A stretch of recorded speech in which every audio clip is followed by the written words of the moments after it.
Alright, how we doing today? Today we'll be learning how to tie the woolly bugger, a larger fly used typically for trout fishing up here in northern waters, streams, lakes. It's a sinking fly. Um, we are using lead wiring with it, and so yeah. Typically there are two variations of the fly, varying in color. We have the black fly and we have the olive green. Today we'll be using the black materials, but I can also show you the olive green. They're usually side by side, same exact feather, just a different color. Today we'll be using a size 08 streamer and nymph hook. Has a longer shaft on it, which equals more tying room. We'll be using .02 lead wiring, black pipe wiring Chenille, black Marabou feather,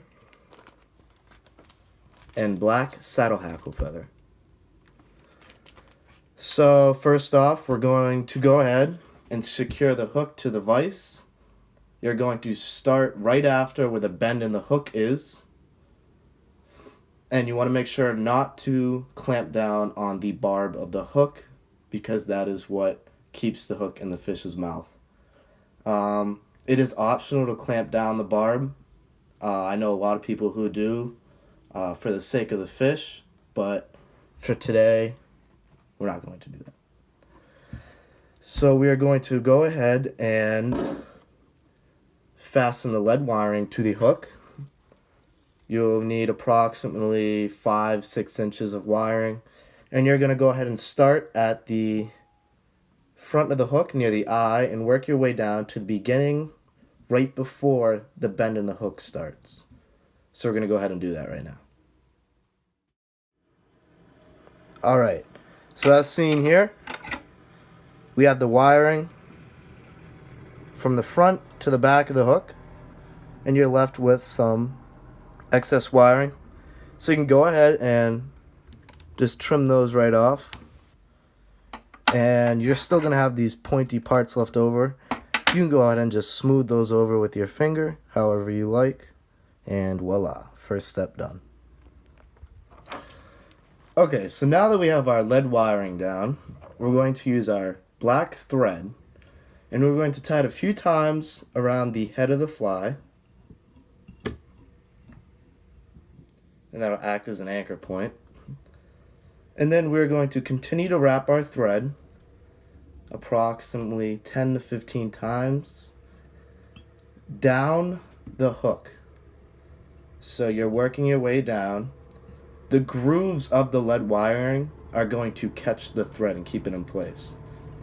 And when you finally get down to one of the last grooves, wrap it once or twice more, and then all set with that. You're going to have a little bit of excess thread at the tip of the fly, and just go ahead and trim that off. So now we're going to start using our feathers. And first off with our Marabou feather. This is going to act as the tail of the fly, as seen right here. It's the big poofy part. As always, you can be selective with your feather choice. For this one, you might want to pick one of the larger feathers. It is a larger fly. And so just go ahead and grab one out of the bag. This looks pretty good. So once you have your feather, you're going to pinch it in between your index and thumb. And then pinch down on the hook as well, right at the end. And you're going to start at the root down here, and you're going to tie around right at the end of that lead wiring and over the feather. And you're going to do that a couple times to make sure that the feather is fastened tightly and it's not going to slip around. Don't worry if it is shifting on you, just move it back and pinch down and then tie around a few more times.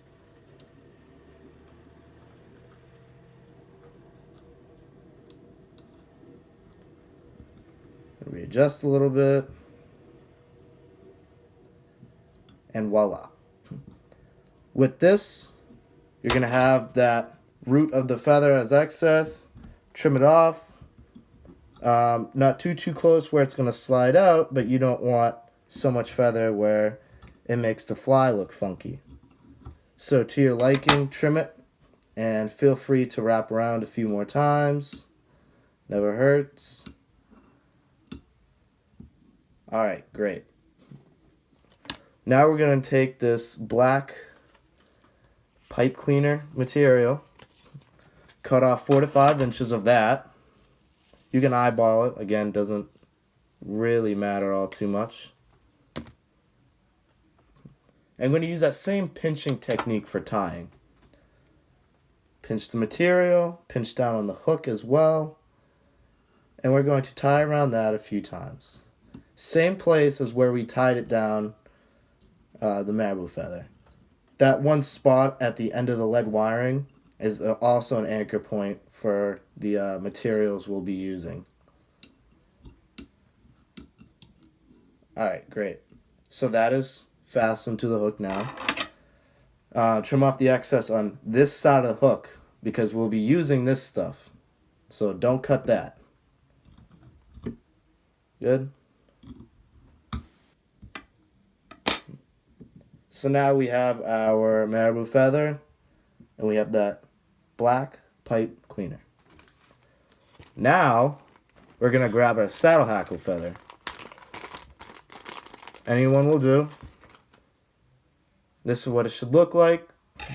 You have that down feather and fuzzy stuff, and then you have the soft, waterproof feathering that you see on the bird. Right where the fuzzy feathering stops, go ahead and trim it. This you won't need. Toss it. This is what you do need. For the video purpose, this is the root of the feather. This is the tip. The root is what is in the bird. This is the tip of it. Same pinching technique as before. Pinch down at the tip, maybe an inch, half an inch prior. Pinch down on the hook as we did with all of our other materials. And we're just going to tie it off in the same exact spot as we did with everything else. And that should be all set with about 8 wraps, fully fastened. Again, trim off the excess to your liking. You can be very picky. I know I am. Presentability to the trout is everything. Any little piece of feather off might scare them, spook them, as ripples in the water. So now that that's all set, you're going to take that black pipe cleaner and we are going to wrap it around the hook. Good. And don't let go because it hasn't formed to the hook yet, and so just unravel.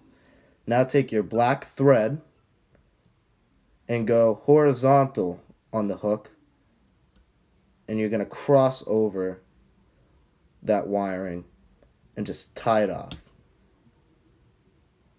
This you can put a few more wraps into since this is important. Go ahead and trim off the excess on that. And voila. Now we're going to take this saddle hackle feather and wrap it around. 5 times might work, depending on the size of hook you're using. So the size 08 hook, that's about what I'm doing. And once you reach the eye of the hook, you're going to go ahead and tie that off too. Same way we did with the pipe cleaner. And then trim off the excess. Okay, so it looks pretty good now. Now we need to do a little bit of maintenance to the fly. Super easy. This tail part, the Marabou feather, should be no longer than the hook itself. So you can kind of eyeball it. I typically do a little bit shorter, but that's kind of like area specific. The trout up here are smaller, and so I tie smaller flies. So that's nice and even. Doesn't have to be, but it has to be smaller in length than the hook itself. Okay, so that is trimmed. And now the saddle hackle feather we need to trim. Anything going past the head, cut right off. Now, we can see that there's a lot of material right here. And it's pretty dense and long, so we can go ahead and trim that. Alright, so now everything is trimmed up. All of our stuff is tied on. One of the last steps we're going to do is we're going to take our flyhead cement and apply a few drops to the head, which is the last place our thread was. And this will ensure that our thread will stay in place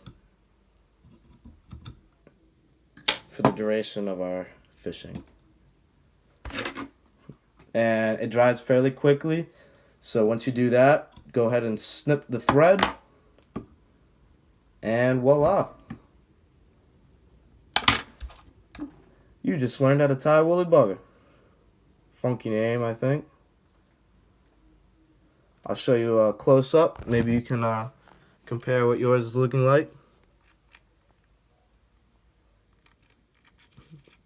That's the tail. Kind of a messy looking fly, but gets the job done. If you wanted to see the green variation,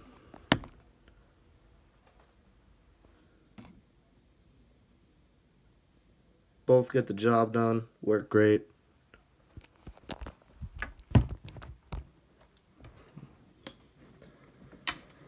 I hope you enjoyed the video. I hope you learned something new, and good fishing to all y'all.